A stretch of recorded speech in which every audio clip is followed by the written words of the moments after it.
마태복음 3장의 마지막 장면은 인류 역사 그 어떤 순간보다도 멋진 장면을 기록하고 있습니다.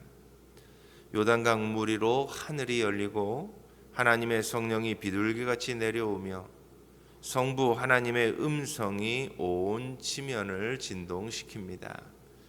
이는 내 사랑하는 아들이요 내 기뻐하는 자라. 이보다 더 영광스럽고 평화로운 순간이 있을 수 있을까요? 이 선언은 예수님의 공생애를 여는 하늘의 대관식이자 또 온 인류가 구원을 받게 되었다는 기쁜 소식이었습니다. 그러나 놀랍게도 다음 장인 4장을 보면 완전히 다른 풍경으로 시작을 합니다. 3장에 있었던 그 놀랍고 영광스러운 장면은 사라지고 4장은 이렇게 기록하고 있습니다. 그때 예수께서 성령에게 이끌리어 마귀에게 시험을 받으러 광야로 가사. 하늘이 열린 직후 예수님을 기다리고 있었던 것은 화려한 찬양대도 승리의 개선문도 아니었습니다. 오히려 돌투성이의 광야 그리고 마귀의 시험이었습니다. 영광의 선포 바로 뒤에 결핍과 고난의 현실이 예수님을 기다리고 있었습니다. 그런데 이 모든 과정을 마태는 성령께서 이끄셨다라고 기록하고 있습니다. 그리고 마태의 이 기록은 우리가 흔히 빠지기 쉬운 신앙의 오해를 바로잡게 합니다. 바로 예수를 믿으면, 은혜를 받으면 모든 고난이 우리의 삶에서 사라질 수 있다는 착각 말입니다. 놀랍게도 성경은 하늘이 열렸기 때문에 시험이 시작되었노라고 기록하고 있습니다. 성령께서 사랑하는 아들을 직접 시험의 자리로 이끌어 가셨습니다. 이 역설은 오늘날 우리의 신앙생활에서도 종종 드러나곤 합니다. 우리도 예배와 찬양 속에서 하늘이 열리는 것과 같은 은혜를 경험하곤 합니다. 그런데 꼭 은혜를 받고 난 직후에 갑자기 예상치 못한 광야로 우리도 밀려나곤 합니다. 사탄의 공격 아래서 이리저리 치이고 그러면서 힘들고 괴로운 시간들을 맞이하곤 합니다. 은혜가 크면 클수록 사탄의 공격은 더 집요하고 사탄이 우리에게 주는 감정의 요동과 괴로움은 더 크기만 합니다. 마태는 성령께서 예수님을 이끌으셔서 광야로 가셨고 시험을 받게 하셨다는 이 말씀을 통해 시험은 결코 하나님의 부재의 증거가 아니라고 말합니다. 하나님이 여전히 우리와 함께 하신다는 증거가 그 시험이라고 말하고 있습니다. 그래서 우리는 오늘 말씀을 통해 시험을 피하는 신앙이 아니라 어떻게 말씀으로 그 시험을 관통하고 예수님처럼 승리할 수 있을까에 대해 함께 은혜를 나누고자 합니다. 본문은 시험의 주도권이 사탄이 아닌 성령 하나님께 있었음을 분명히 밝혀주고 있습니다. 예수께서는 마귀에게 이끌려 광야로 가신 것이 아니었습니다. 성령께 이끌리셨습니다. 이끌리다라고 하는 이 동사는 사실 강력한 힘에 의해 의도된 이동을 말하고 있습니다. 즉 광야는 어떤 사고의 결과도 아닌 구속의 경륜 안에 있었던 필연적인 훈련장이었다는 뜻입니다. 이스라엘 백성도 40년 광야에서 어떻게 하나님을 사랑해야 하는지를 배웠습니다. 광야에서 하나님께서는 그들을 철저하게 훈련시키셨습니다. 그들의 마음을 시험하셨습니다. 그래서 그들이 정말 하나님을 사랑하는지 하나님의 뜻에 순종하며 살아갈 수 있는지를 그곳에서 끊임없이 그들의 삶을 통해 증명하게 하셨습니다. 예수님은 인류의 대표로서 그 실패의 자리에 다시 찾아오셨습니다. 그리고 이스라엘은 시험에 넘어졌지만 예수님은 말씀으로 그곳에서 그 모든 시험을 이기셨습니다. 첫째 아담은 풍족한 에덴 동산에서 시험에 실패했습니다.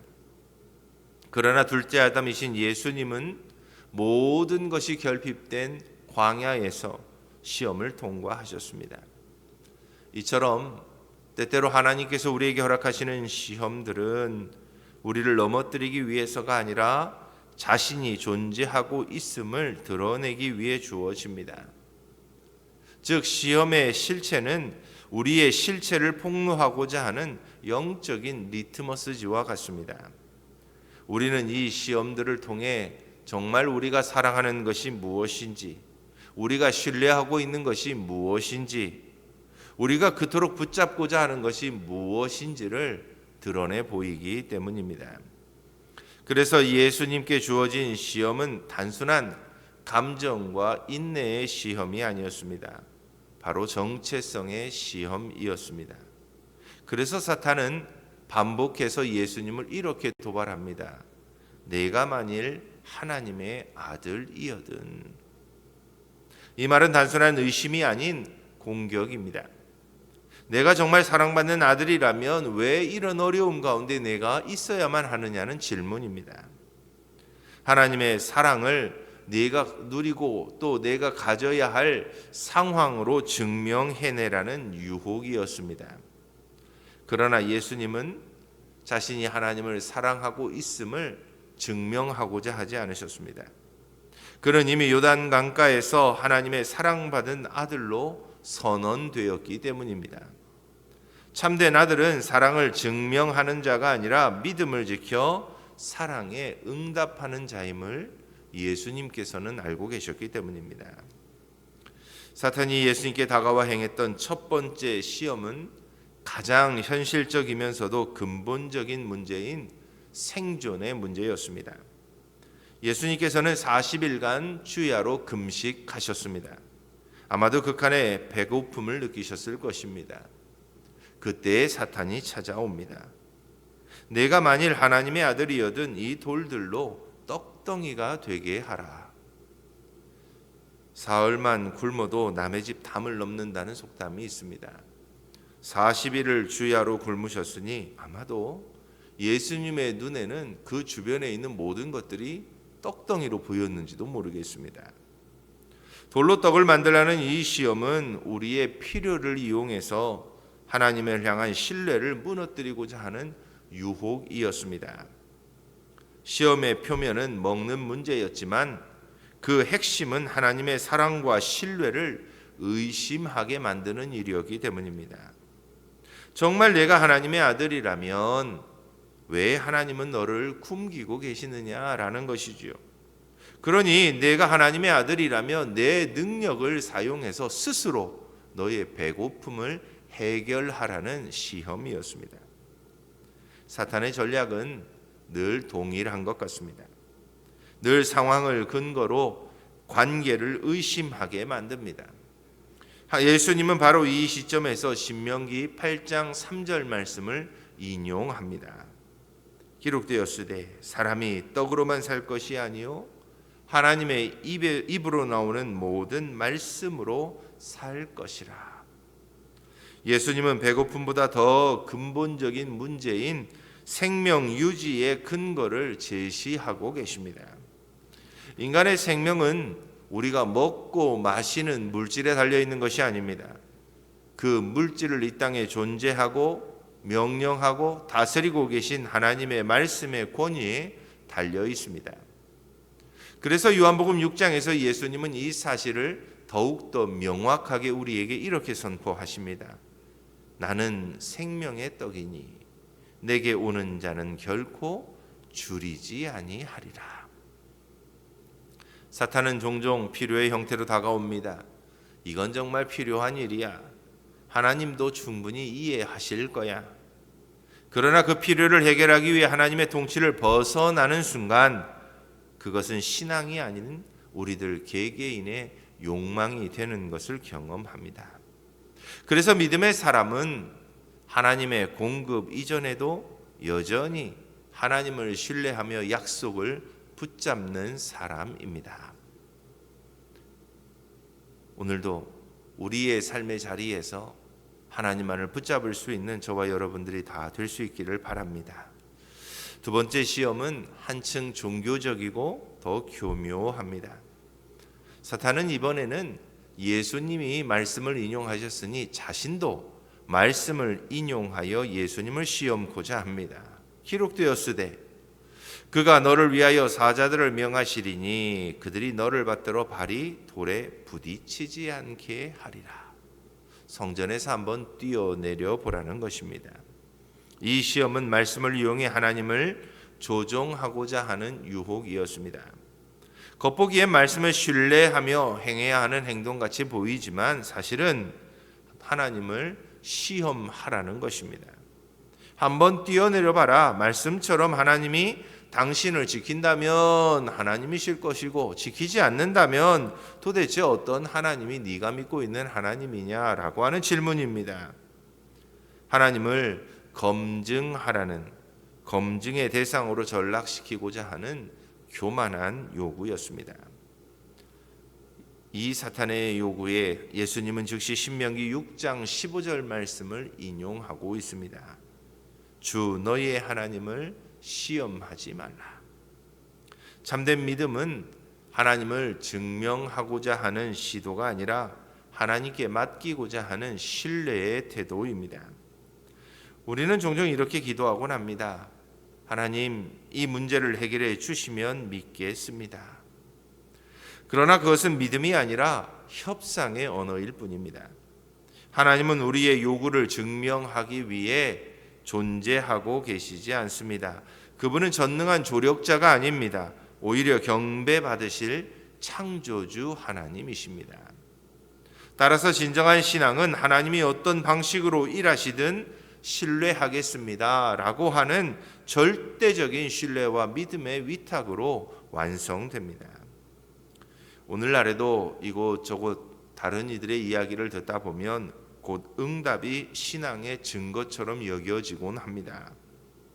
하지만 예수님의 말씀은 응답을 도구로 사용하는 신앙을 경계하고 있습니다. 하나님의 약속은 시험의 재료가 아닙니다. 순종의 근거입니다.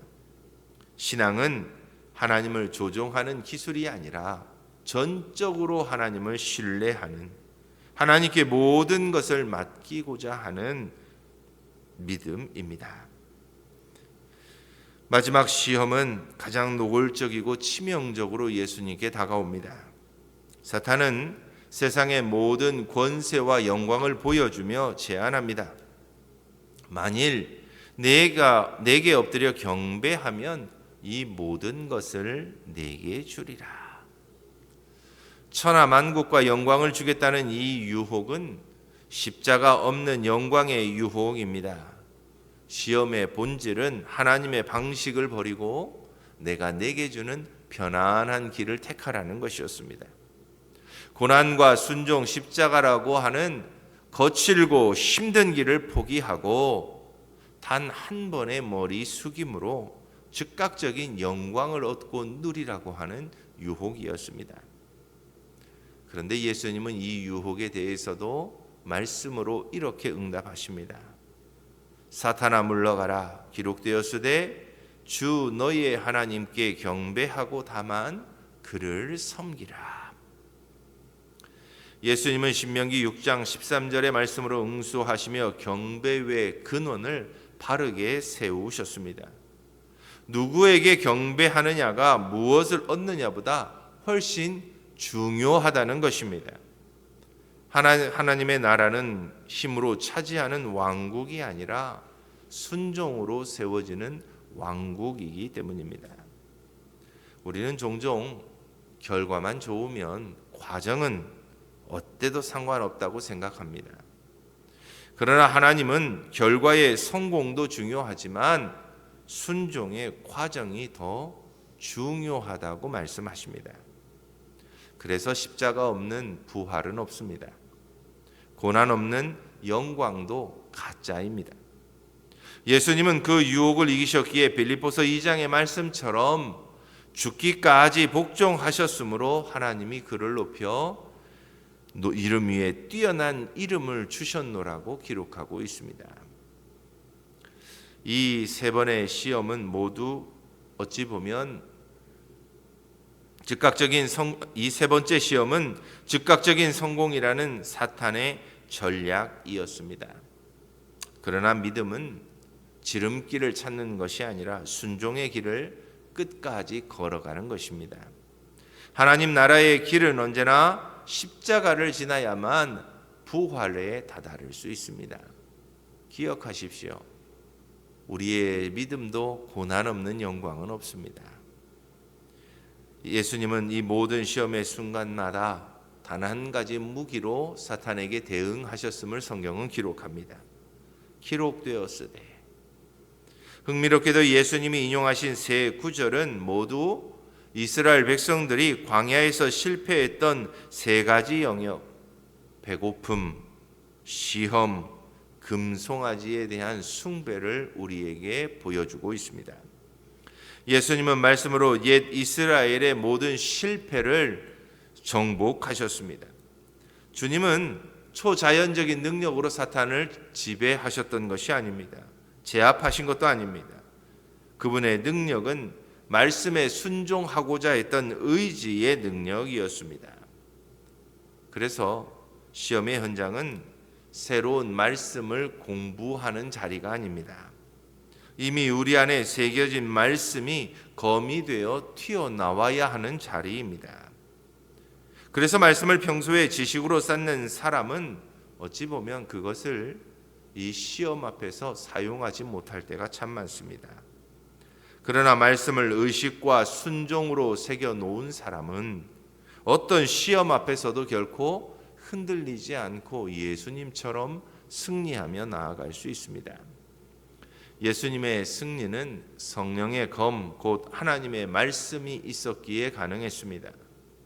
오늘 우리의 승리도 동일한 방식으로 주어집니다. 시험을 이기는 능력은 우리의 힘과 능력과 지혜가 아닙니다. 평소 말씀 속에서 훈련된 내면의 전투력과 성령의 도우심이 있을 때에만 가능합니다. 사랑하는 성도 여러분, 마태복음 4장의 광야는 예수님의 연약함을 노출하는 장소가 아니었습니다. 오히려 참된 아들의 정체성을 세상에 증명해낸 무대였습니다. 사탄은 세 번이나 내가 만일 하나님의 아들이여든이라고 조롱하지만 예수님은 말씀 안에서 요단강에서 들은 그 한마디, 이는 내 사랑하는 아들이요 내 기뻐하는 자라는 선언을 여전히 붙잡고 계셨습니다. 우리의 삶에도 이런 광야의 때는 있을 수 있습니다.